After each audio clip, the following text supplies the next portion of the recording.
ನಾವು ಏನಿರಿ ಇರ್ತಕ್ಕಂಥವ್ರು ಏನು ಜ್ಞಾನ ಇಲ್ಲ. ಒಂದೇ ಬೆಳೆ ಮಾಡ್ತಿದ್ರು, ಬೇಸಿಗೆ ಬೆಳೆ ಯಾರೂ ಮಾಡ್ತಿದ್ದಿಲ್ಲ. ಒಂದು 10-11 ವರ್ಷದಿಂದ ಬೇಸಿಗೆ ಬೆಳೆ ಮಾಡ್ತಾರೆ.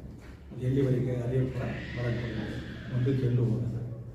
ಬಿಡ್ತಾಯಿದ್ರು ಟೀಚರ್ಗಳು, ನೀರಿಲ್ಲ ಬಿಡ್ತಾಯಿದ್ರು. ಅದನ್ನು ನಾವು ಮತ್ತು ಜನಪ್ರತಿನಿಧಿಗಳಾಗಿ ಅದನ್ನು ಹೇಳಬೇಕು ಹೊರತು ನೀರಿಲ್ಲ ಬಿಡಲಿಲ್ಲ, ಬೆಳೆ ಎಲ್ಲ ಒಣಗೋಯ್ತು, ಈ ಸರ್ಕಾರ ಕೆಟ್ಟ ಸರ್ಕಾರ, ನಮ್ಮ ಅಂತ ಕೇಳಿಲ್ಲ. ನಾನು ಜಿಲ್ಲಾ ಮಂತ್ರಿಗಳಿಗೂ ಹೇಳಿದೆ, ನಾನು ಲೆಟ್ರ್ ಹಾಕಿದೆ. ಬರೀ ಲೆಟ್ರ್ ಹಾಕಿ ಕೂತ್ಕೊಂಡ್ರೆ ಆಗಿಲ್ಲ, ನಿಜ ಸ್ಥಿತಿ ತಿಳಿದ್ರು. ಇದು ಒಂದು ಭಾಗ. ಎರಡನೇದು, ಕುಡಿಯೋಕ್ಕೆ ನೀರಿಲ್ಲ ಗ್ರಾಮ ಪಂಚಾಯತಿಗೆ, ಕರೆಂಟ್ ಸರಿಯಾಗಿ ಕೊಡ್ತಾ ಇಲ್ಲ. ಎಲೆಕ್ಷನ್ನಾಗ ಒಂದು ವಾರ ಆಯ್ತಲ್ಲ, ಜನಪ್ರತಿನಿಧಿ ಇಲ್ಲ, ಒಂದು ಮೀಟಿಂಗ್ ಮಾಡಿದಾರ. ಬರ್ರಿ KBR ಬರ್ರಿ, ತಹಸೀಲ್ದಾರ್ ನೀವು ಬರ್ರಿ, ಟಾಸ್ಕ್ ಫೋರ್ಸ್ ಸಮಿತಿ ಇದೆಯಲ್ಲ, ಬರ ನಿರ್ವಹಣಾ ಸಮಿತಿ ಅಂತ ಕನ್ನಡದಲ್ಲಿ,